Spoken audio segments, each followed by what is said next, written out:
la vie, on peut être déçu par son club, par sa famille, par ses amis, mais aussi également par son pilote préféré. Mais il y a quelque chose qui ne déçoit jamais, les amis. C'est un bon petit épisode du Mac des Pistonnets qui est de retour encore pour ce mercredi avec Hamza Ramani, avec Brice Germain, qui vont, je crois, très bien. Et qui sont d'ailleurs la crème de ce qui se fait de mieux, en tout cas quand on parle de sport automobile et pas uniquement de Formule 1. Ça va, les gars? Impeccable. Ça va. Ouais. Je suis content parce qu'aujourd'hui, on va rêver. Exactement. On va rêver alors que les temps sont moroses quand même. Vos clubs vous font souffrir? Club tu parles de quel sport? De football, tu sais, le truc avec le ballon Football. rond et où vos supporters L'Olympique Lyonnais. L'Olympique Lyonnais. Olympique, football. L'Olympique Lyonnais. Non, tu connais pas. Bah ça tombe bien. Perdons pas de temps, les gars, parce qu'on a une émission exceptionnelle aujourd'hui. Exceptionnelle, franchement. Cette idée est venue comme ça. Un dimanche soir, tard, on ne sait plus quoi faire. Au bout d'une saison quand même qui est longue, où il n'y a plus grand-chose à raconter. Et on s'est dit, si on prenait le pouvoir, si on faisait une petite révolution, un putsch pour aller chercher et la FIA, Liberty Media, la Formula One, et les pistonnets prennent le pouvoir. Sans argent, la F1 nous appartient. Exactement. C'est ça l'idée. Et sans armes, on précise. Sans violence, ouais, quand même. Merci de le dire, parce qu'en ce moment, c'est un peu chaud. On débarque et on dit, on prend le pouvoir et on nous dit, ok. Ok. Et regarde. Réalise comme scénario. Ouais, c'est vraiment. On se projette. On attendra bien sûr vos commentaires, vos avis à chaque fois tout au long de cette émission. Regardez les questions qu'on va se poser, les amis, aujourd'hui. Quel format pour les week-ends de compétition? Quelles évolutions techniques et réglementaires indispensables pour rendre la Formule 1 encore plus intéressante? Et surtout, quel calendrier, quel circuit pour le calendrier 2024? Parce que les 3 Lascar que vous avez vus avec les Bob, Paul Ricard, c'est eux qui vont diriger la Formule 1. En tout cas, l'espace d'une heure, c'est une promesse. Les gars, avant de commencer ce grand débat quand même, il y a une rubrique qui a sauté avec le changement de studio.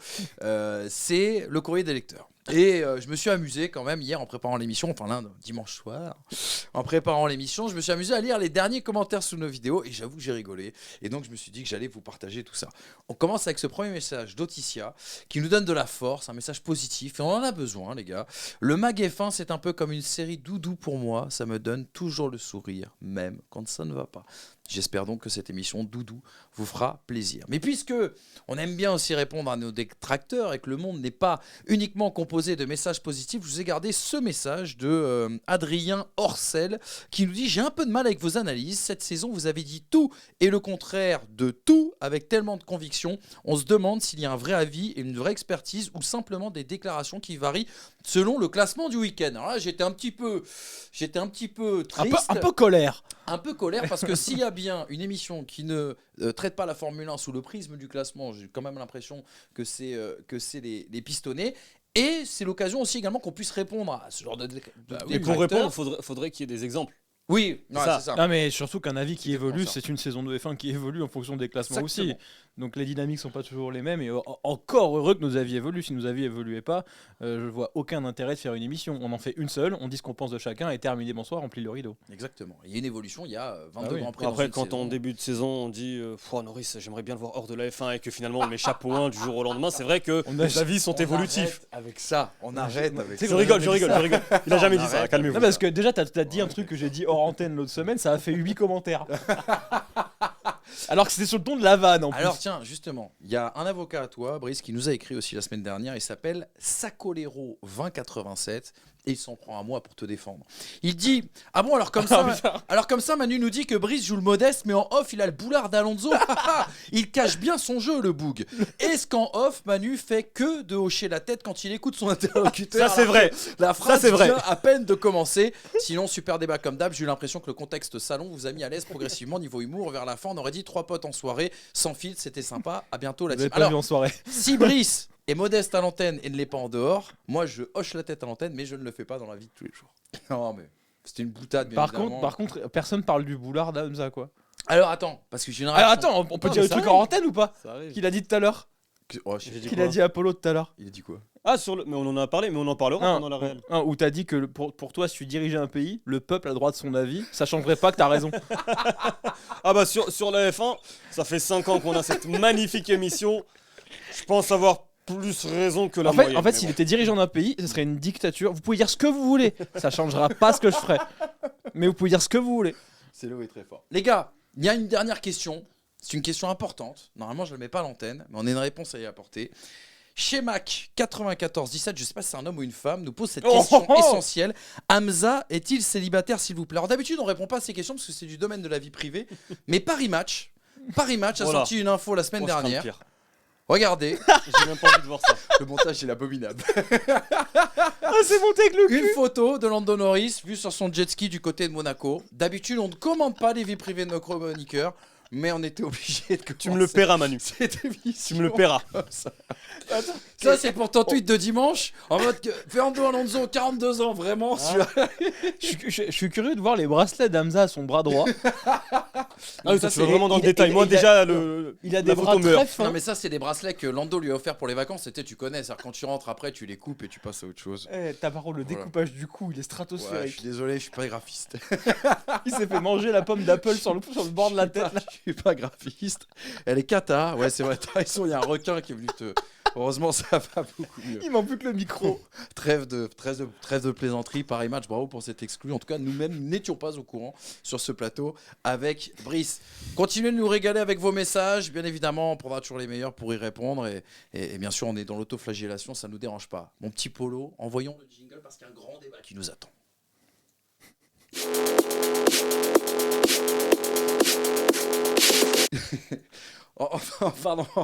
C'est vrai que ça part un peu dans la gaudriole. Voilà, c'est pas une émission de clown. En fait, tu sais, à chaque fois que je me marre et que je vais avoir un fou rire dans cette émission, je pense toujours à cette émission cette maxime, cette paraphrase de Hamza qui nous dit toujours on n'est pas une émission de comique ni de clown, c'est une émission sérieuse. Et pourtant. Et l'émission sérieuse, justement, elle commence. T'as apprécié le pilotage de jet ski du coup? Ou tu trouves qu'il faisait des erreurs? Je boude. Non, moi, Hamza, non. On a besoin de toi, on a besoin de ton avis Allez. éclairé. Les gars, on vient de prendre le pouvoir. C'est une mise en situation, c'est un jeu de rôle. On vient de prendre le pouvoir justement de la Formule 1. Et on a décidé de bousculer un petit peu les choses. En fait, on a décidé d'imaginer ce à quoi ressemblerait une F1 rêvée, une F1 avec du spectacle, peut-être un petit peu plus aussi également de justice. Bref, on va y venir. 3 axes d'attaque. Et le premier axe d'attaque, puisqu'il a été beaucoup critiqué pour le dernier format sprint de cette saison 2023, sur quel format de week-end on pourrait partir? On s'est amusé donc à donner nos 3 avis chacun et on va regarder les disparités et les choses sur lesquelles on est plutôt d'accord. Alors, il y a une seule personne sur ce plateau qui est pour maintenir le format sprint. Il est ici, c'est moi-même, Manu Moine. Pas des cailloux alors, d'Hamza. maintenir le format sprint, mais dans un championnat, un truc hors championnat, où tu aurais une qualification sur un tour, et la course sprint, tu aurais l'obligation de titulariser le 3e pilote. À la place duquel du coup? Bah, celui que tu veux. Parce que si tu joues le titre, même si c'est du hors championnat, tu vois, à la place de qui tu veux. Après, dans le détail, on pourrait y réfléchir. Hamza propose par exemple le fait qu'on ait 8 week-ends hors championnat avec les essais libres le samedi, la qualif sur un tour le samedi, le samedi et la course le dimanche. Vous êtes tous les deux pour la suppression bien sûr des week-ends sprint. On remplace du côté de Hamza donc par ce format bien sûr hors week-end. On est tous les 3 d'accord sur une chose, c'est le retour du ravitaillement essence aussi également en course, à la différence que Hamza veut un retour du ravitaillement essence uniquement pour ses courses justement hors championnat histoire de se tester. Et puis Brice a une idée intéressante. Il nous dit seulement 2 séances d'essai le vendredi, de 1 heure chacune, 2 qualifications sur un tour le samedi. Alors le matin, l'ordre de départ est défini par le résultat du Grand Prix précédent. Et l'après-midi, on prend l'ordre inverse pour faire une moyenne, j'imagine, sur les deux. J'essaie de voir si j'ai oublié quelque chose. Non, Moi je suis pour le retour du ravitaillement, mais complet. Exactement. Mais du coup avec les mêmes capacités d'essence, donc pas plus de consommation. Exactement, avec ce réservoir limité bien sûr à 100 litres. Sur tout ce qu'on s'est dit les gars, sur ce format, week-end sprint ou pas, compétition, championnat hors championnat, le tour unique, ou le contre-la-montre, un petit peu ce qui peut se passer notamment sur le format vélo, on est tous les 3 d'accord en tout cas pour l'insuffler un petit peu plus. Qu'est-ce qui vous plaît, qu'est-ce qui vous plaît moins surtout? C'est vrai que j'ai oublié de le préciser, moi sur les courses hors championnat, c'est aussi titularisation des pilotes réserves. On est d'accord là-dessus. Alors je pars, si on peut y aller, je pars Vas-y, sur vas-y. un championnat de 16 courses. Pourquoi? Parce que j'ai envie de donner de la valeur à chaque course dans une saison de Formule 1. À chaque victoire, à chaque 2e place, chaque point est important. Retour au format à 10 points, donc le format précédent, ce format actuel, donc avant 2010, qui s'est arrêté donc sur la saison 2009. Donc 16 courses. 10 points avec le top 6 qui marque des points, le top 8. Top du 8. coup, top 8. Top 8, parce que, alors après je sais qu'on en parlera tout à l'heure, mais j'agrandis un peu plus, enfin je permets à plus d'écuries d'être aussi présentes dans cette grille.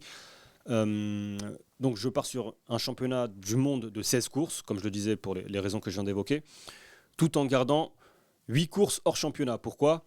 Parce qu'effectivement la F1 aujourd'hui est en train d'évoluer, beaucoup de pays veulent accéder à ce championnat du monde de Formule 1, et il faut aussi rendre ces courses hors championnat attractives. C'est pour cette raison que la course hors championnat a un format totalement différent. C'est une sorte de laboratoire géant, même si je n'accepte pas tout. Voilà, les courses sprint, c'est évidemment hors de question. Mais sur ces courses hors championnat, par exemple, je pars avec le retour du tour sur un seul tour, qualif sur un seul tour. Ravitaillement, je suis aussi pour marquer des facteurs différents. Titularisation obligatoire des pilotes réserves. 4 courses à la place du pilote numéro 1, 4 courses à la place du pilote numéro 2. Et sur le retour des courses championnat, comme je le disais, effectivement, il y a les 10 points pour le vainqueur, etc. Seule modification, parce que j'aime beaucoup le format actuel, moi, de qualification Q1, Q2, Q3. Je suis d'accord avec toi. Mais je pars sur le principe, et on va rendre à César ce qui appartient à César. C'est un format que l'on n'aurait jamais connu sans l'apparition des courses sprint. J'aime beaucoup le format actuel des qualifications sprint et j'aimerais qu'il soit adopté pour les qualifications. Pourquoi ? Parce que le temps est réduit, ce qui permet de ne pas avoir de temps mort. Les pilotes tournent, enchaînent les tours. Tu ne peux pas avoir un premier relais, je rentre au stand, j'attends 3 minutes, je ressors. Puis en cas de raté, un troisième tour. En fait, c'est un peu, je trouve, un juste milieu entre la qualification actuelle et le format qualif en un tour, même si on est beaucoup plus proche quand même de... Donc voilà, je pense avoir été plus ou moins complet et plus ou moins concis. Brice, c'est intéressant parce que cette qualification sur un tour, moi je vous donnerai mon avis là-dessus parce que je le mets uniquement dans le format sprint, surtout pas dans le championnat. Je le mets hors championnat et pas dans le championnat. Toi, Brice, pour toi, le samedi est dédié à cette qualif sur un tour. Le samedi, c'est la qualification. Point barre. Je vous ai trouvé dans la transition, vous.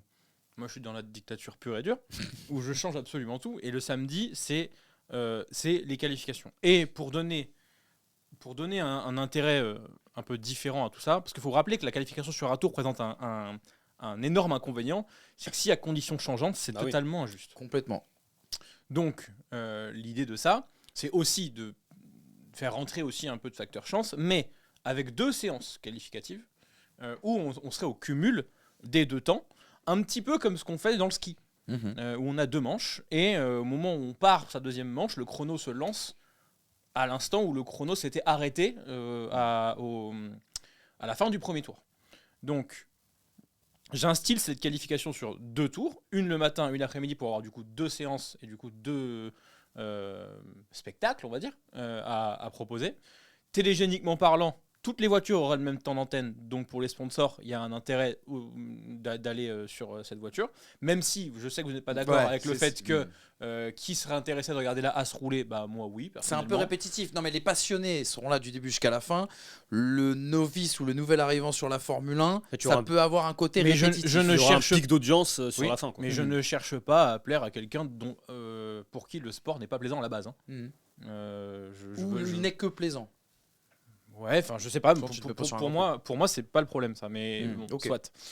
Après si effectivement il n'y a pas un côté redondant à l'époque, tu te rappelles? Mais non, moi je trouve qu'il y avait une montée en puissance et qu'en fait comme tu pars normalement avec le classement du Grand Prix précédent, tu as toujours ce côté où la personne qui va rouler va battre l'autre, toujours.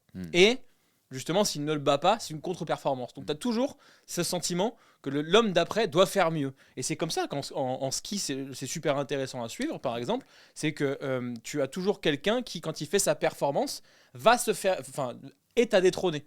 Et par exemple, tu pourrais avoir quelqu'un dans une box comme ça, qui est premier, et qui attend de se faire déloger par le pilote d'après. Et je trouve justement que tu as cette gradation de spectacle. L'ordre de passage est défini par le résultat du Grand Prix d'avant. Pourquoi ?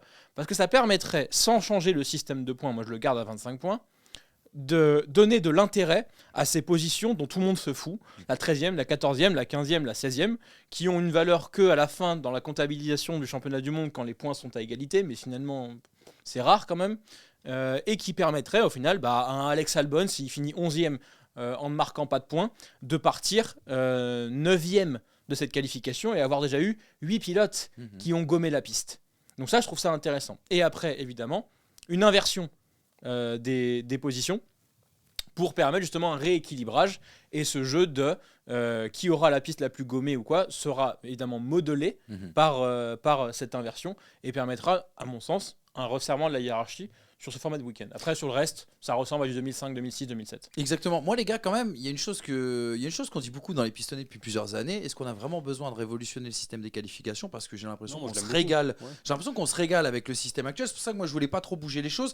Il y avait juste un retour, moi, qui m'aurait intéressé sur ce système Q1, Q2, Q3. C'est peut-être définir, si tu veux, le pneumatique avec lequel tu vas partir en course en Q2, comme c'était le cas par le passé, et en Q3, tu offres un jeu de soft à tout le monde pour que les 10 meilleurs puissent se battre avec des gommes neuves et des gommes équivalentes. Tu sais que ça provoque malheureusement toujours un jeu d'économie qui fait que tu as un ou deux pilotes qui ne seront pas au maximum ou qui ne vont pas partir. Et du coup, nivellement par le bas. Voilà. En fait, tout ce qui est de gestion, pour moi, n'a rien à foutre. Mais tu rajoutes une notion stratégique, on va dire, aussi également en vue de la course. Et puis, je te dis, alors, c'est vrai que. Tu l'as déjà avec la gestion des trains de gomme. Non, complètement. Non, mais t'as raison. Après, c'est là où je pense qu'on se rejoint avec Hamza. Toi, tu parles de course hors championnat. Moi, je parle de sprint hors championnat. Mais c'est vrai que tu vois, le système de qualification sur un tour, moi, je suis d'accord. J'ai envie de le revoir quand même une fois dans ma vie. Mais je l'adapterai sur ce principe justement de course hors championnat. Et l'importance aussi également dans ces courses hors championnat. Mais je crois que c'est là qu'on se rejoint avec Hamza, c'est d'avoir l'obligation de mettre tes pilotes réservistes, tes troisième pilotes, pour leur donner de l'expérience, pour les voir en piste. Moi, quand je vois ce qui se passe aujourd'hui autour de Felipe Drugovich, c'est un crève-cœur. Ça me fout le démon, sincèrement. Qu'aujourd'hui tu sois derrière Lance Stroll et que tu n'aies pas la possibilité d'être titularisé après un an. On aurait pu vivre la même chose avec Piastri s'il n'avait pas quitté McLaren. Quand on voit la saison de Piastri, écoute, ces jeunes, ils ont du talent. Il faut juste leur offrir la place et l'opportunité. J'en parlerai sur le calendrier, moi, de mon côté. Et en plus de ça, si tu fais une course sprint, admettons dans un week-end particulier, t'en gardes 4 ou 5 dans la saison, si tu fais cette course sprint avec les jeunes pilotes dans la voiture, tu n'as plus cet effet, tu sais, de spoil vis-à-vis de ce qui pourrait se passer pendant la course du lendemain, parce que tu n'as pas le même pilote dans la voiture. Oui. Et puis c'est pas la même course. C'est pas la même course. De toute façon, après on va me poser la question, mais pourquoi est-ce qu'un organisateur de Grand Prix ou un promoteur voudrait être... Quel est son intérêt à avoir la course hors championnat et pas la course championnat? Quel est l'intérêt d'avoir la F2 parce que je ne lui laisse pas le choix, parce que sur les 24 Grands Prix, il y a un système de rotation où chaque année ça va tourner. Ça veut dire que 2 années sur 3, tu auras une course championnat du monde, et la 3e année, tu auras une course hors championnat. Et si tu veux entrer dans le calendrier Formule 1, tu n'as pas le choix. C'est comme ça et c'est pas autrement. Et ça te permet comme ça de ne pas avoir d'injustice. Tout le monde passe par cette case. Et puis tu as des courses, on va être très honnête, qui sont plus spectaculaires que d'autres. La course championnat du monde, un point que je n'ai pas souligné, je supprime une séance d'essai libre. Parce que je voulais vous relancer là-dessus, on est tous les trois d'accord là-dessus. Parce que je trouve effectivement que 2 séances d'essai. Il n'y a pas si longtemps, on avait 1h30, 1h30 et 1h. C'est vrai que ça a fait bizarre lorsqu'on est passé à 1h, 1h, 1h. Et aujourd'hui, on le voit avec les courses sprint. 3 heures de séance d'essai libre, c'est peut-être pas nécessaire. Et 1 heure, c'est pas assez. Donc le juste milieu, c'est peut-être supprimer une séance de 2 heures. Comme ça, tu réduis aussi, comme ça, tu démarres la journée le vendredi en fin d'après-midi, ce qui permet d'avoir ramené plus de monde au stade, en tribune. Ça te permet aussi, peut-être pour certaines équipes, d'arriver sur des déplacements lointains ou autres, d'arriver le jeudi soir ou le vendredi matin, enfin peu importe, et pas être pressé pour être dès vendredi matin à 11h sur la piste. J'essaie de tout mêler en même temps, un peu d'écologie, un peu de confort pour les pilotes et pour les employés qui, sur 24 déplacements, n'ont plus de vie de famille. J'essaie d'arranger un peu tout le monde, tout en privilégiant quand même l'ADN Formule 1. Et dans ton histoire de course hors championnat et en championnat, on pourrait même se dire des droits de plateau plus bas pour ces courses hors championnat, ce qui pourrait peut-être permettre à certains circuits de revenir, ou certains pays, je pense à l'Allemagne notamment, et pourquoi pas un petit peu la France, et peut-être aussi du coup, si des droits de plateau plus bas, des billets plus bas aussi, pour faire venir un nouveau public. C'est le même contrat pour tout le monde. Après, les gars, si tu veux rentrer, c'est 2 et 1. C'est pas que 2 après. On est obligé de faire raquer parce qu'on a enlevé des grands prix. Ah bah attends, parce que 16. Non.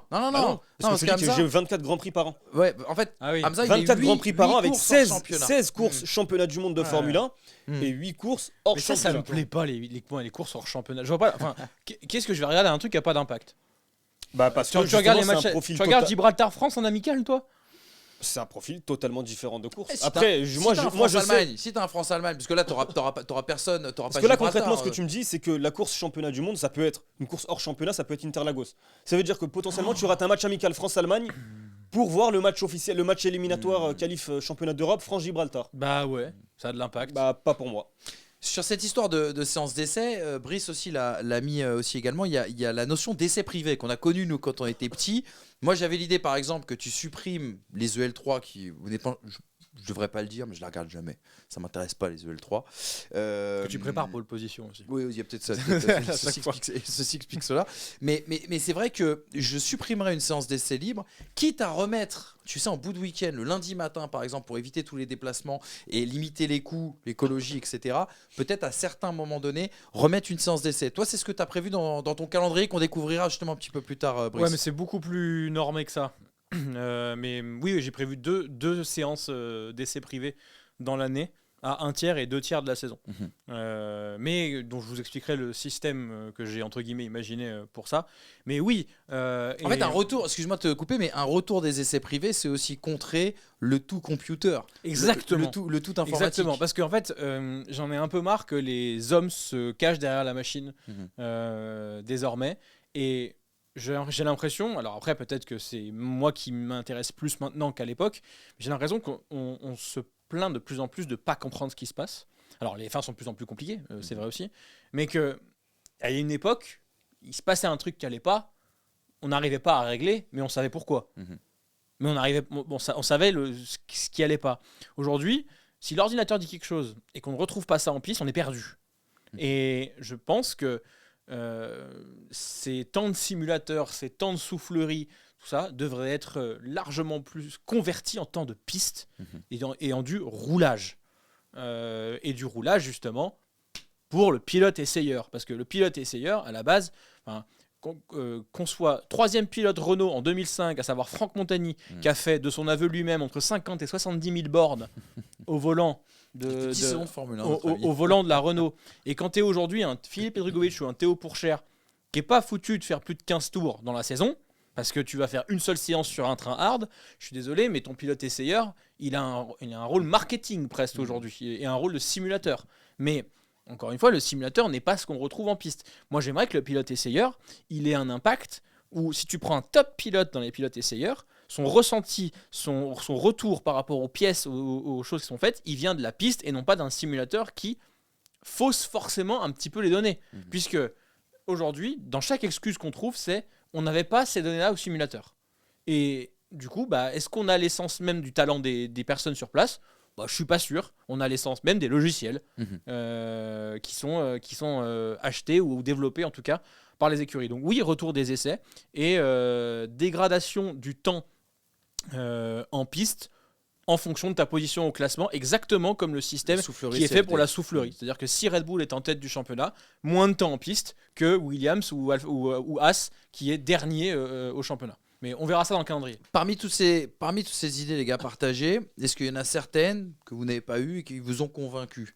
Est-ce que, Hamza, il y a des idées chez Brice ou chez moi qui t'ont plu ? Et pareil, même chose pour Brice. Le peuple peut parler. Moi, j'aime beaucoup ton idée de ces 8 courses hors championnat et des 16 plein championnat. Je suis prêt à abandonner le sprint. C'est pour ça, te dire. c'est un monde, encore une fois. Enfin, nous, on n'a pas connu les courses hors championnat, mais c'est vrai que quand tu vois le palmarès des pilotes dans les années 50, tu vois ou tu prends juste la saison des années 50, tu vois le nombre de grands prix qu'ils disputaient à l'époque, c'est colossal le nombre de courses hors championnat. Et je pense qu'il y a une possibilité pour donner aussi bien de la valeur au championnat du monde, donner de la valeur en fait aux produits Formule 1.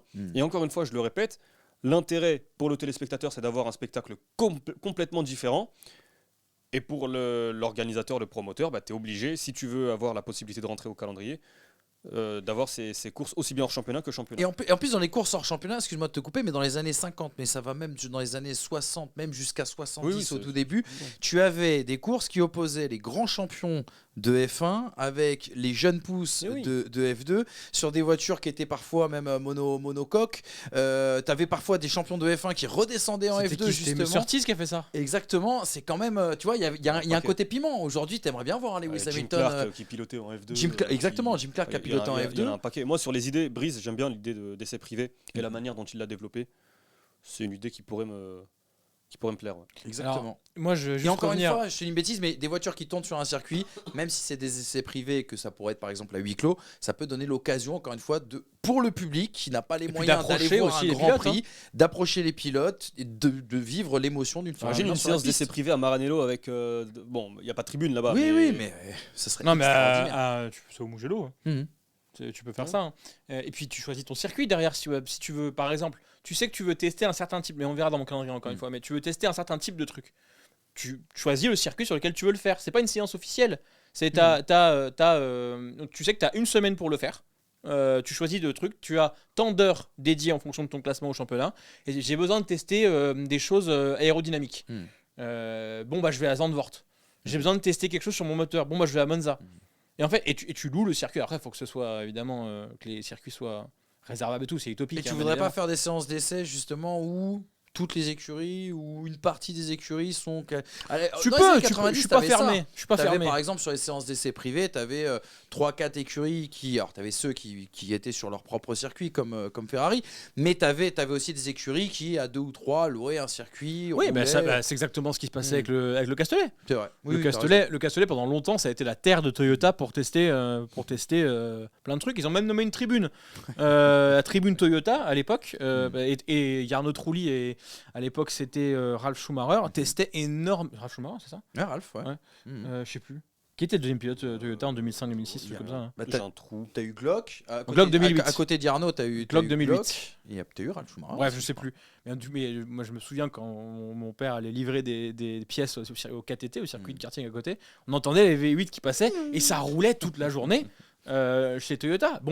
Je te dis pas qu'il faut revenir à ça parce que du coup, ça reviendrait à qui a le plus d'argent. Oui, faudrait limiter mais par non, rapport au plafond budgétaire. Un quota d'heures de roulage, mais rien à voir avec le simu ou la Non. soufflerie, de la piste. Du réel. De la piste Mm. et du ressenti piste. Et ça, fait par le pilote essayeur pour que déjà, il y ait une bataille et qu'il y ait une valeur au pilote essayeur. C'est-à-dire que tu recrutes pas un mec parce qu'il a plus de baquet, que c'est le fils de machin, que truc. CF, Mick Schumacher pour moi. Mais est-ce que, par exemple, Toto Wolff aurait recruté Mick Schumacher en 3e pilote si il avait des sessions d'essai à réaliser et qu'il avait besoin d'un ressenti piste? Tu vois? Ça en est pas à sa place et en effet la question se pose. Mais j'ai pas de réponse à t'apporter aujourd'hui, mais la question se pose. Est-ce que c'est pas marketing d'avoir recruté Mick Schumacher? Ça fait Ou partie de le sauver? aussi du rôle du 3e pilote, t'as raison. Voilà, Ouais, complètement. donc Hmm. c'est le genre de choses que j'aimerais voir. Là où je peux accepter un truc, c'est sur la qualif, dans le sens où j'ai envie de revoir cette qualif, parce que le nombre de surprises qu'on aurait aujourd'hui sur le fait, parce que si tu te foires sur un tour, c'est terminé. Ouais, bien sûr. Tu ne partiras Puis pas tu- devant. tu- Ouais, mais fais c'est un trop on-board. dépendant. La cu- Moi, la cu- j'aime bien cette idée, mais moi, il y a un truc qui me freine avec la qualif. Bah, sur c'est un la tour, pluie c'est qui que tombe à un moment donné. T'es dépendant de la météo. Et cette saison, on a eu une saison où la météo, elle n'a pas forcément aidé justement les mais pilotes. Là, tu vois ce qui se passe au Brésil. Et puis t'es Ça veut dire tempépiste. que Hein. si toi tu commences, tu as un pilote numéro 1 qui va rouler à 14h10, 18h50 et le pilote numéro 7 qui va rouler à 19h10, il y a le vent, il y a la tempête qui arrive, du coup il y en a un qui, alors qu'il pilote une voiture moyenne et qui n'a pas la performance normalement, qui va signer la pole et l'autre qui va arriver 14e. Ou alors Verstappen. une séance de 10 minutes. À Mexico, tu as eu quoi 3 ou 4 degrés d'écart entre Q2 et Q3. C'est là. Après, peut-être que pour trancher, et c'est peut-être là où la majorité, qu'on redevient une démocratie, c'est que peut-être qu'en effet, tu testes ce tour de qualif à un tour sur toute ta partie entre guillemets hors Oui, championnat. c'est ça. Et ensuite, Ouais, si jamais ça marche, on se remet autour du plateau, du bureau et puis on discute Je me ensemble. permets juste, Vas-y. pour conclure, le tour de Q2 de Kevin Magnussen au Brésil. Q2, Magnussen est 14e, 1:10.723. Le tour de pole de Verstappen en Q3, 1:10.727. Ça veut dire que dans le format de tour sur un tour, potentiellement, Magnussen, parce qu'il part 15 minutes avant Max Verstappen, Magnussen il fait un meilleur temps que Max. Ouais, exactement. Et ça, c'est des conditions climatiques qui font évoluer la piste. Et donc, Mais est-ce que le ça résultat. amène pas mais c'est pas tout le monde. Tout le monde n'a pas la même égalité des chances au même moment. C'est ça qui me gêne. Exactement. Les gars, on a posé les jalons en tout cas concernant le format. Je vous invite à nous dire en commentaire ce que vous pensez, quelles idées vous ont le plus plu. C'est important. On passe au règlement, on passe à la technologie, on passe à ce que j'appelle moi l'émotion. Il y a l'utilisation du DRS. Alors, on n'est pas d'accord tous les trois, mais en vrai, on est d'accord sur le fond. Moi, je dis limitation de l'utilisation du DRS en course, donc c'est-à-dire le fait que tu puisses l'utiliser 3 ou 4 fois chaque pilote peut utiliser 3 ou 4 fois et pas plus, ou uniquement pour se rapprocher. Je te dis une bêtise, tu arrives à 2 secondes de la voiture qui te précède, là tu peux utiliser le DRS. Dès que tu arrives à 7 dixièmes derrière, là à ce moment-là, tu n'as plus le droit d'utiliser le DRS et surtout tu as interdiction d'utiliser le DRS pour dépasser.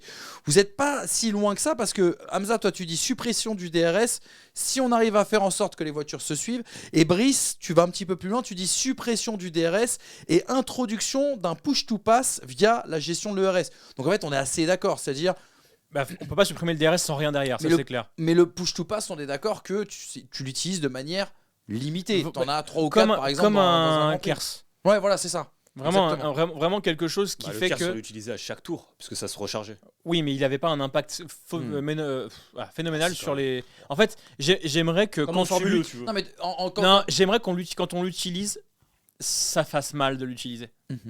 C'est-à-dire qu'en fait, quand tu l'utilises, soit dans tout le tour d'après, tu n'as plus d'énergie électrique. Ok. Et du coup, tu vas devoir te défendre. Tu vas payer ton dépassement, mais par contre, tu vas devoir te défendre. Ou alors, effectivement, que tu aies 4 ou 5 occasions de faire ça et qu'en fait, à chaque fois, quand tu le fais, faut pas que tu te rates. C'est pas quelque chose, justement, où en fait, j'ouvre mon aileron arrière, je passe et je fais ma vie. Non, il faut que ça te coûte. Si on reprend les règles de l'IndyCar, on est d'accord, le push to pass, c'est limité. C'est-à-dire tu peux l'utiliser 3, 4 fois. Enfin, chaque pilote a un nombre d'utilisations et tu peux pas aller au-delà. C'est-à-dire que si tu as utilisé tous tes push to pass... Je suis personnellement surpris de ne pas voir l'un de vous introduire le fan boost. Peut-être que ça permettrait à Lando Norris. Attends, Hamza, t'es surpris ou t'es rassuré? Non, mais non, ouais, en fait, on n'est pas. Moi, par rapport au DRS, oui, je suis totalement opposé à cet artifice, encore une fois. Tout comme le KERS, que j'aimais bien à l'époque parce qu'il y avait aussi le DRS. Moi, j'aimerais avoir des voitures qui, par leur performance et grâce au talent des pilotes, se battent sans artifice. Quand tu vois le giga DRS de Red Bull cette saison, oui, maintenant, il faut aussi que si les voitures sont incapables de se suivre, malheureusement, je suis obligé de garder le DRS. Mais tu sais, alors, il y a une question que je me pose, les gars, c'est que mine de rien, le DRS, il est en Formule 1 depuis de nombreuses années. Je ne sais pas si on est prêt. Amusez-vous à regarder des courses à l'ancienne. Je ne sais pas si on est prêt à voir un pilote se battre pendant plusieurs tours pour accrocher le bon wagon, puis, ça c'est la partie qui m'intéresse le plus, se battre pendant plusieurs tours pour le passer. J'inverse la question. Est-ce que les pilotes sont aujourd'hui prêts à passer à des endroits où ils ne passent plus actuellement ? Comme Fernando Alonso fait. Ouais, t'as raison. Parce qu'ils en ont les capacités. Et on l'a loué la semaine dernière, le dépassement de Lando Norris sur George Russell. C'est vrai, oui, au Mexique. Au Mexique, ouais. Ça, c'est des dépassements de Formule 1. On voit plus. Mais c'est pour ça que j'aimerais bien l'artifice pour permettre aux pilotes de se rapprocher. Tu sais, comme ça, tu t'évites toute cette préparation qui fait partie de l'ADN du sport automobile, mais tu facilites, on va dire, le fait qu'ils puissent se rapprocher. Mais par contre, tu lui donnes pas un avantage décisif au moment de passer. Sinon, je rassure tout de suite, je suis totalement opposé et contre. Mais si jamais tu gardes le DRS, sinon c'est DRS tout le temps, sauf quand tu reviens à moins d'une seconde. Exactement, c'était l'idée que je proposais. Mais du coup, est-ce que ça va pas faire un énorme train, ça ? Alors, ça peut faire un énorme train. Tu peux le limiter aussi, peut-être. C'est lorsque le mec est à 2 secondes, tu lui permets de rattraper 7 secondes et ensuite de faire la différence au pilote. Est-ce que ce problème, il serait pas solutionné par juste la réduction de la taille des voitures ? Parce que là, on est tous les 3 d'accord dessus. Si on regarde justement sur le tableau. Retour aux voitures de 2005-2007, plus agiles notamment. Ah, la belle. Voilà. 21 octobre 2007 pour ceux qui se souviennent. Exactement. Quelle belle journée, pas pour toi d'ailleurs. Non, pas il pour moi non plus. plus. 3e. Quelle beauté, mais quelle beauté. C'est un cadeau de Lucas par les fins, les gars. D'ailleurs. Ces voitures-là, si elles sont plus petites, a priori, elles devraient moins déventer. Donc, créer moins de perturbations derrière. Plus d'émotion. Si elles sont plus petites aussi, elles laissent plus de place sur la piste, donc plus de place pour tenter quelque chose. Je rappelle qu'il y a une piste sur 3 où être à 2 de front, c'est déjà presque de trop. Monaco, c'est impossible. Mais oui, voilà. Donc, en fait, est-ce que ce problème de dépassement, il ne serait pas solutionné par justement des voitures plus petites qui... Enfin, on voyait des dépassements à n'importe quel genre de virage à une certaine époque. Alors, j'ai vu des dépassements juste avant la piscine à Monaco. J'ai vu des dépassements... aujourd'hui, qui tente par exemple d'aller au virage du Grand Hôtel à l'intérieur ? Mais tu peux pas. Qui tente quelque chose là ? Alors qu'avant, ça se faisait. Ça se faisait avant. 2008, ça commence déjà à être un peu gros. Mais tu sais, moi, j'irais. Alors, je crois que la personne qui a le meilleur argument sur cette histoire de format de voiture, c'est Hamza. Il y a quelques années, tu sais, quand Alonso avait roulé avec la Renault 2006 à Abu Dhabi, c'était en 2020, si je dis pas de bêtises, ou 2019.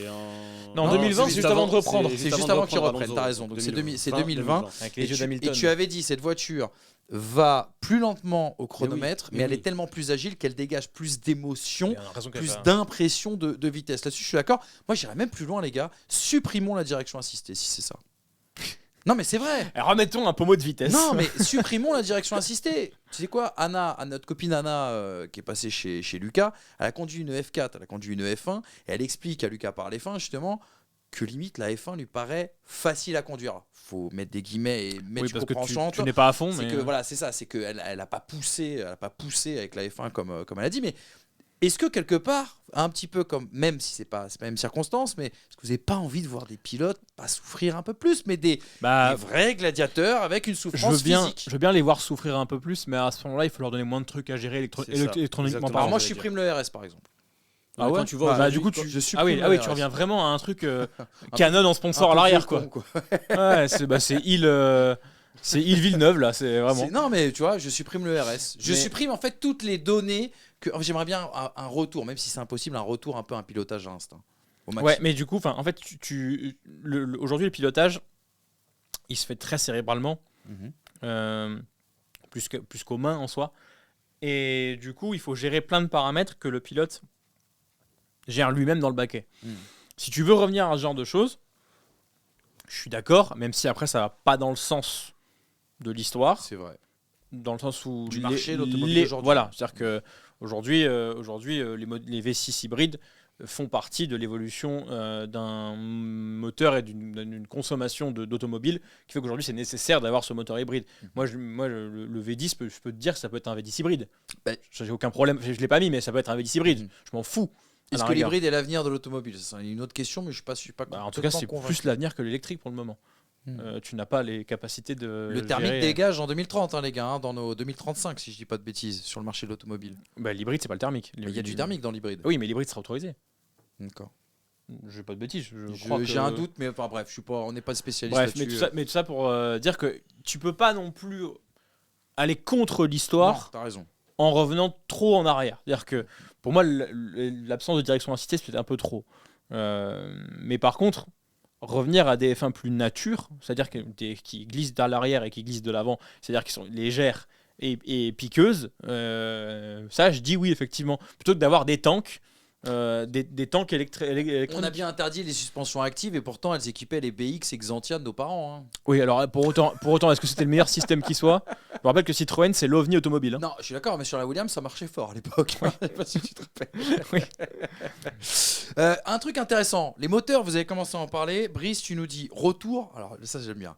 Ça, j'aime bien parce que c'est le meilleur des deux mondes. C'est obligation, retour à des V10 à carburant 100%. Oui, j'ai modifié le mot dans le message que je t'ai envoyé. Pardon, excuse-moi. Dans le message que je t'ai envoyé, j'ai dit parce qu'en fait du coup 100% écologique ça veut rien dire. À partir du moment où tu crames quelque chose. Biocarburant. Oui, c'est ça que je veux dire. C'est 100% éthanol quoi, mais tu vois. On sait que ça existe puisque Vettel a roulé avec la voiture de Mansell 92 en exhibition l'année dernière. Avec justement ces biocarburants. Mais après, ça marche. Dans tous les cas, oui mais ça marche pas, ça fait même, du bruit. pas aux mêmes puissances. Non, c'est évident. Pas aux mêmes puissances. Là, il y a 1000 chevaux. Tu sors pas 1000 chevaux avec de l'E85. Hein. Avec du colza. Si le samplon 98 existe encore, il y a une raison. C'est vrai. Mais après, ça que je précise, parce qu'on va prendre une salle de commentaires. Cramer quelque chose, ça fera toujours, ça polluera. C'est physique. Tu crames un truc, ça fera une pollution. Mais moins importante avec un biocarburant. Donc, par contre, je veux réentendre ces bruits. C'est ça. Je veux réentendre ces bruits-là. Est-ce que c'est possible avec de l'éthanol de colza là? Je sais pas, mais j'espère, ou de betterave, je sais pas. Mais ça se teste. En tout cas, de toute façon, c'est quelque chose de l'émotion. Une voiture qui procure de l'émotion. Une voiture qui procure de l'émotion, donc forcément plus fine, plus légère, et qui a un moteur il y a beaucoup plus de cylindres là-dessus. Après, je suis pas contre l'hybridation, je suis pas contre le turbo, je m'en fous. Mais par contre, mettez-moi un truc qui m'éclate les oreilles. Moi, voir des gamins qui arrivent sur les pistes de Formule 1 et qui ne sont pas impressionnés par le bruit des Formule 1, c'est pas mon truc, mais parce que, encore une fois, je pense que je commence à vieillir. On a connu ce qui se passait avant aussi. Mais la première fois que je suis arrivé sur un Grand Prix de F1, j'ai chialé de cette vibration que ça crée dans le ciel, en fait, ce bruit. À Monaco, il y avait à l'époque 79 passages de rapport par tour sur 77 tours, et chaque vitre tremblait à chaque passage de rapport de chaque voiture. C'est un bruit d'enfer. Non, mais la première fois que tu entends un V8 ou un V10, mais en fait, c'est l'incarnation du monstre. Complètement. Le bruit, ça fait peur. Voilà. Tu te dis jamais je ne monterai dans cette voiture tellement le bruit fait peur. Quand j'étais gamin, je voyais les pilotes de F1 et je me disais ces mecs sont des surhumains. Aujourd'hui, je vois les pilotes et je me dis ce mec sont des sportifs. Très haut niveau. Parce que sans manquer de respect à la grille actuelle, mais je n'ai pas du tout la même émotion. J'ai grandi aussi, tu vas me dire. Effectivement, je suis plus mature, mais quand je les vois piloter, je me dis pas que c'est impossible à faire. À leur vitesse, si, mais à piloter, me dis pas que c'est impossible à faire. Alors que quand tu entends un V12 démarrer en exhibition et que tu es obligé de faire 4 pas en arrière si tu n'as pas de boule caisse parce que ça t'explose la tête, eh ben, je sais pas, j'ai envie de revoir ça. Et peut-être qu'il y aurait un peu plus de respect dans les commentaires qu'il peut y avoir sur Internet avec justement cette dissociation entre l'humain et le gladiateur qui fait cette discipline. Tu as entièrement raison. Hamza propose un truc et je suis entièrement d'accord avec lui. Plus d'écuries. Au moins, moi je dis au moins une 11e. Par exemple, le cas Andretti avec un gros partenaire comme General Motors, impossible de leur refuser l'accès. Je pars sur 12, comme on l'a connu au début des années 2010. Après, il faut qu'il y ait des projets du coup, parce que Virgin, HRT et Marussia, ça a duré 3 ans. C'est pas la peine. Non, mais avec les conditions actuelles qui forcément obligent un minimum d'implication. Quoique As, me direz-vous, est-ce que... Enfin, après, bon, la performance... Le droit d'entrée n'était pas aussi élevé au moment où As... Non, bien sûr. C'est encore les Anglais qui géraient. Non, moi je pars sur 12 écuries parce que quand il y a quelques années tu avais Nico Hülkenberg hors de la F1, quand aujourd'hui tu as Felipe Drugovich hors de la F1, tu avais Oscar Piastri hors de la F1, je pars des années récentes. L'année prochaine, possiblement Théo Pourchaire hors de la F1. Je trouve Liam Lawson hors de la F1, je trouve ça problématique. Donc j'aimerais que, oui, les places sont chères, mais à partir du moment où tu as décrété que toutes les places n'étaient pas au mérite, bah faut aussi augmenter le nombre de places pour permettre aux pilotes d'être. D'ailleurs, je savais pas comment l'organiser, mais je voulais introduire une obligation d'intégrer le champion F2. Oui, bah, tu sais, il y avait l'idée que tu avais l'énorme idée que tu avais proposée, la fameuse écurie FIA, ouais. Exactement. Avec une voiture standard. Et limite, quitte à faire dans la promotion, t'as pilote numéro 1, on s'en fiche, il n'y a pas de hiérarchie, mais tu aurais le champion F2. Et puis si tu as une F1 Academy digne de ce nom, pourquoi pas mettre la championne F1 Academy à côté. Tu sais quoi, quand j'ai écrit tout ce que je désirais là, évidemment j'ai beaucoup réfléchi et je me suis demandé tout ce qui était réalisable ou non.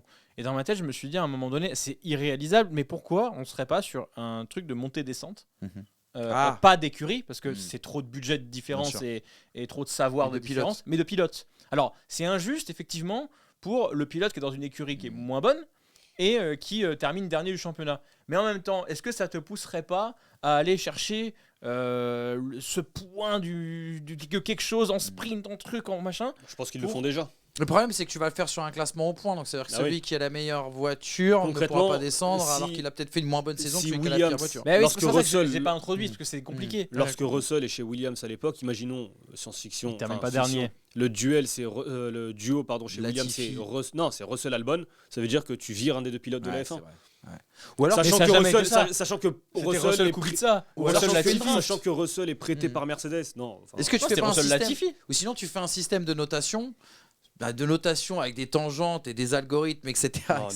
Et des numéros 1, des choix numéro 2. Mais le soit compréhensible pour le public. Dans tous les cas, le champion F2 doit monter, c'est pas normal. Imagine le champion de Ligue 1, il est pas en Ligue des Champions. Ouais. Oui, c'est pas possible. Problématique, je suis d'accord. Le champion F2 ne doit pas se retrouver potentiellement au chômage. C'est pas possible. Écurie FIA, sponsorisée par tous les sponsors aujourd'hui de la Formula 1. Ouais, tu mets Heineken, Aramco. Exactement, Pirelli, compagnie. Et il faut avec les moyens du bord et voilà. Non, et puis tu demandes à je sais pas, deux personnes déléguées de chaque écurie. Tu prends la voiture championne du monde de la saison précédente. Ah ouais, pas mal. Ouais, bah ça dépend. À changement de réglementation, tu fais quoi? Ouais. prends la voiture, tant pis. Tu prends Non, le. mais non, Tant pis. Non, pas tant. Tu Tu prends l'as la fait voiture rouler. de Tu l'as fait démonstration. rouler avec. Changement d'orientation technique, tu prends la voiture de démonstration, là, tu sais, celle qui balade sur tous les circuits. Attends, on est même Ça pas se sûr trouve, qu'elle soit pas on performante sait pas, celle-là. on sait pas qu'elle est Aérodynamiquement super parlant. rapide. Ça, c'est comme Brown, hein. Brown, personne ne le savait. Et au qui l'a final, dessiné, ouais. Rose Brown, il a Exactement. récupéré un projet de 2 ans. Petit nota bene qu'il fallait que je mette quand même aussi. Hamza disait pilotage évolutif avec la technologie, donc il n'a pas d'avis sur les avancées techniques, c'est important de le préciser. Et moi je voulais juste rajouter un truc, c'était salaire des pilotes et des meilleurs ingénieurs dans le budget capé. Comme ça, tu fais parfois le choix. Est-ce que je prends Adrian Newey ou est-ce que je prends Max Verstappen? Vous gardez le budget capé? Moi, je garde le budget capé. Par contre, le budget capé, si tu fais ça, faut l'augmenter sacrément. T'as le droit d'augmenter le. T'as le droit Mais d'augmenter. tu veux dire, celui qui a Max Verstappen peut pas avoir Adrian Newey? Dans l'idée, c'est un peu ça. Un petit peu ce qui se passe en NBA, si tu dois à un moment donné, j'aime peut-être bien, tu dois faire des choix à gauche, des Ce qui veut dire que tu dois sacrifices. miser sur de la pépite. Qui n'est Voilà, exactement. Ouais, Soit c'est tu pas mets mal. Adrian Newey avec le meilleur jeune pilote, soit tu mets. Qui est-ce qu'on va démonter aujourd'hui comme directeur technique? Soit Adrian Newey prend un salaire minimum et a Voilà. des. prend comment il s'appelle celui qui est primes, parti enfin, après, de Mike Elliott. Non, d'Alpine. Non, Ah Perman. Perman, ouais. Voilà. Ah, ok, Ah, pardon, ouais, je ouais. pensais que tu parlais de Laurent Rossi. Perman pardon. avec Non. Ah, je- Non, oh là, on parlait tous les d'ingénieur. cadres, le salaire de tous les cadres D'accord. compte. T'as raison, Hamza. Ah bah, Dernier purée. point, les gars. Pareil, je garde le budget capé évidemment. Tu gardes le budget capé et je suis d'accord. Ah, c'est une bonne idée, oui. Les gars, dernier point. Hors cantine. Faut- Dernier point, Dédicace parce à que Christiane. c'est Manger autre important. chose que des kebabs. On est à plus de 3 quarts faire des d'heure quand même économies. d'émission. On pourrait faire 4 heures sur cette émission, mais les choses avancent. Le calendrier. Ah, Le calendrier, on est tous d'accord, il y a trop de courses aujourd'hui. Alors, moi, j'y dis pas plus de 18. Hamza, c'est 16 avec justement ces 8 courses hors championnat. Et Brice dit 18 courses avec, et ça, je trouve ça très important, les 2 semaines entre 2 grands prix, 2 semaines obligatoires, c'est-à-dire fin des triple headers, fin des double headers. Moi, sur les triple headers, je suis opposé complet. Double header, on peut négocier. Mais voilà, ça c'est important. On est d'accord avec Hamza sur un truc, c'est le retour aussi également d'un Grand Prix en Afrique. Moi, j'ai justifié sur le fait que comme ça, on a un Grand Prix sur tous les continents. J'ai mis Kialami. T'as mis Kialami, mais c'est ça Mais que j'interprétais. J'en veux aussi un autre, au moins un deuxième. Je sais que le Maroc est en train de. Enfin, je sais pas si d'ailleurs il est fini ou pas, faire une piste. Je crois qu'elle est déjà prête pour justement répondre aux standards. Mais je vois pas pourquoi est-ce que l'Afrique n'aurait pas ces grands prix. T'avais pas une troisième possibilité? Y a pas le avec, Rwanda qui voulait rentrer? Ou le Oui, Rwanda, oui, exactement. c'est vrai. Exactement, ce que je cherchais, ouais, tout à fait. Voilà. Et après, il y a le jeu des circuits sortants, circuits entrants. Brice, j'aime beaucoup ce que tu nous as proposé, c'est que tu nous as dit, je veux 18 courses. Ah, mais- Je fais sortir Miami, Abu Dhabi, Bola, et je fais rentrer Malaisie, Turquie, Okolem. Donc du coup, on en a 24. Mais non. En fait, je pensais pas à ça. Je pensais plus. Si jamais je dois en sortir 3, c'est ceux-là. Si jamais je dois en faire rentrer 3, c'est ceux-là. Après, les 18 courses, on voit ce qu'on enlève du truc. Mais il y en a d'autres à enlever. Hein. Je dis que si j'en ai 3 à sortir, c'est ceci. Et je garde Barcelone uniquement parce que c'est le circuit de test. Non, pardon, j'avais Tu pas vois, vu. j'ai- Non, j'avais pas vu. dingueries. Non, j'ai cru que tu avais oublié de mettre Las Vegas pour moi. Mais... Non, Alors, je Las l'ai Vegas, rajouté. on va me dire, oui, mais Je suis entièrement on n'a d'accord jamais avec toi. vu, on n'a jamais vu un Mm. Grand Prix à la... Moi, par principe, je ne vais pas à Las Vegas pour faire de la F1. Las Vegas, Tu c'est vas tout pas à sauf Las de la Vegas F1. tout court. Donc, Je vais pas à Las Vegas tout court, tu me diras, c'est vrai. Mais quand tu vois aujourd'hui que le but de la F1, c'est faire du bling-bling, etc. Moi, ça ne correspond pas à ma F1. Moi, je veux bien à Monaco. faire Arrête. un pas... Oui, mais Monaco, c'est installé, c'est historique. Moi, je vais pas attendre 50 ans pour qu'on me dise Las Vegas, c'est historique. Ouais, mais Moi, je veux bien, lâcher du lest sur certains points. Maintenant, il y a des destinations pour moi qui sont laisse sa inenvisables. chance au produit, Rares s'il te des plaît. destinations. Las Vegas, c'est dehors. Je note évidemment, j'ai oublié. T'as totalement raison. Enfin, vous avez raison. Abu Dhabi, Ronaldinho, c'est dehors. Abu Dhabi, évidemment, j'ai totalement oublié de le mettre. Abu Dhabi, c'est aussi dehors. Abu Dhabi, ça peut être un circuit de test, etc. Exactement. Mais enfin, les courses, elles sont, franchement, on s'ennuie, c'est terrible. Le seul concept que j'aime On à a Abu mis les Dhabi, mêmes quand même. Hein. Le seul concept que j'aime à Abu Dhabi, c'est ce soleil couchant pendant la course qui fait un peu, tu sais, c'est un peu la figure de style pour dire la fin de saison est Ouais. arrivée. C'est le seul esprit de romantisme. mais Je ça vais ne dire sert à un truc rien. qui est horrible et en même temps, je pense juste, Abu Dhabi a tout ce qu'il faut sauf la piste. Exactement. Donc il faudrait changer la piste. Euh, Juste pour un plus 1 par rapport à ce que tu dis sur Las Vegas, moi je veux une règle, les gars, de 1 Grand Prix par pays. C'est fini là, les micmacs, où tu as des pays qui ont 2 Grands Prix, 3 Grands Prix, où il y a un Grand Prix d'Europe ou ce genre de choses. Ça, n'y est terminé. Et pourquoi on sucre Las Vegas? Parce qu'on a une piste à Austin, c'est la première piste américaine qui a été faite pour la Formule 1. Et elle marche très très Après, bien. moi, il y a Attends. quelque chose qui me gêne par rapport à ça, c'est que tu prends la superficie des États-Unis. Moi aussi, je suis contre l'idée d'avoir. Mais après, honnêtement, les États-Unis, c'est un C'est pays l'Europe, continent, hein. Je suis quoi. d'accord. Ouais, ouais, C'est je Moi, vois. l'Europe, hein. ça me gêne plus de voir Imola et Monza Non, mais c'est un pays qui n'a que de voir. qui a pas de culture Formule 1. donc C'est pour ça pose pourquoi pas de je vire problème, tu vois. Miami, c'est pour ça pourquoi je vire Las Vegas. Ah, Je mais à vire ce Miami moment-là, pour une tu- autre raison. Je vire Miami parce que je veux limiter, je veux qu'une course en ville soit un événement. D'accord. D'accord. Miami d'ailleurs, je sais pas si failli c'est le vraiment une course en ville ou pas, j'ai jamais compris du coup. J'ai un parking, donc ça compte. Oui, voilà, j'ai dégommé Sochi pendant des années. Miami, c'est pas forcément différent, C'est vrai même que si c'est plus la spectaculaire. finale du championnat du monde de karting se joue très régulièrement sur le parking du parking du Cedar Palace à Las Vegas. Vraiment. T'es premier degré? Ah, tout à fait. Ok. Ah, il y a une culture automobile à Las Vegas, autant pour moi.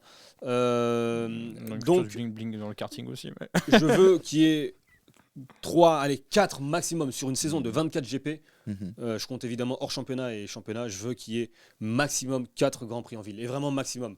Monaco, c'est indispensable. Singapour, ça a gagné sa place et c'est devenu Complètement. indispensable.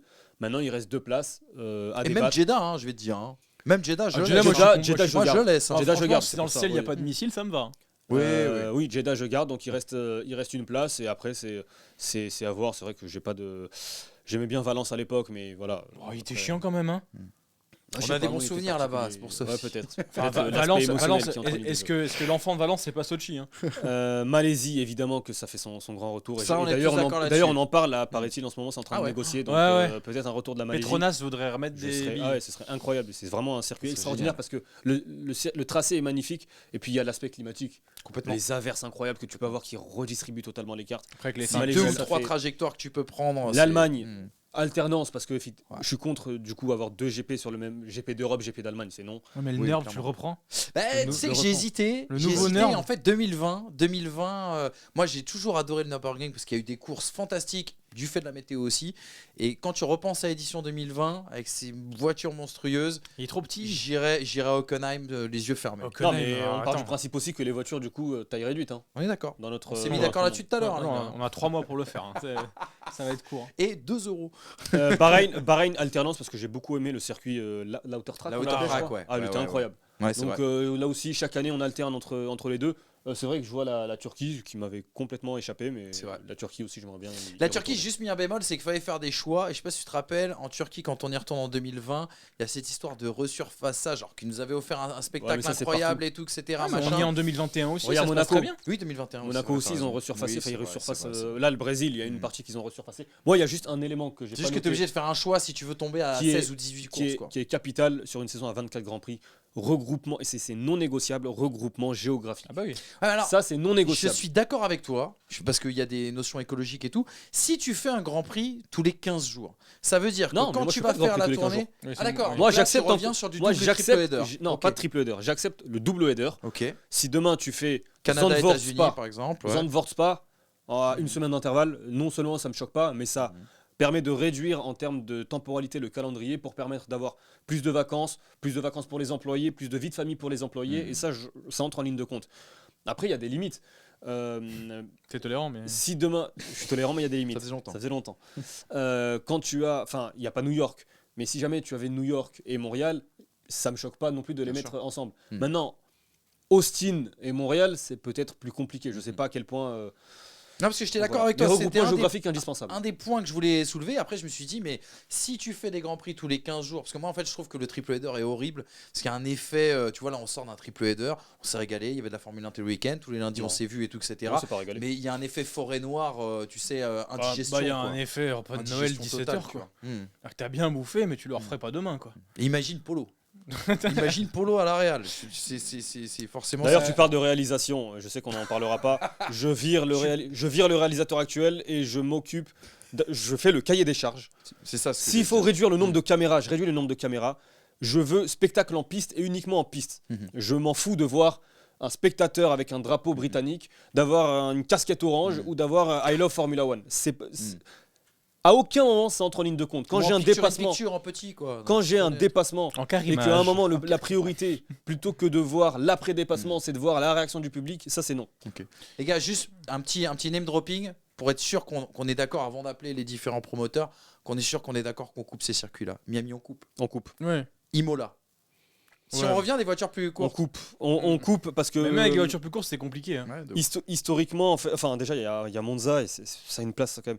Ouais. Et moi, encore une fois, si jamais je dois revenir ailleurs, avec les nouvelles voitures, c'est plus Mugello que. Enfin, Complètement. nouvelles voitures. Ouais, je suis d'accord. Avec les anciennes voitures qui deviendraient nos nouvelles voitures, avec celle-là, Mugello, je me suis régalé. J'ai envie de retrouver des circuits frissons en qualif. Oui, t'as raison, avec des on-board de dingue et des vitesses à Et le haute Mugello, vitesse, ça m'a super choqué, joli. ça m'a marqué, mais c'était incroyable. Tu veux du rallye en fait. Chine, on y retourne plus en Chine. En fait, moi, je suis pas fan de Shanghai. Non plus. Le circuit de Shanghai Souvent Moi, vide. Moi j'aime bien. Hein. Toi, t'aimes bien, Ouais. d'accord. Bon, on en discutera avec les Il faut y aller intéressés. en Chine parce que. Est-ce que l'Espagne, franchement, Bah, faut le garder. Faut y aller, mais pas à Barcelone.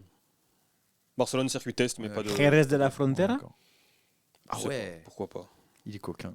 Villeneuve puis, Schumacher. Ah, Là- Portimao, on en a pas parlé. Portimao, on en a pas parlé. Ouais.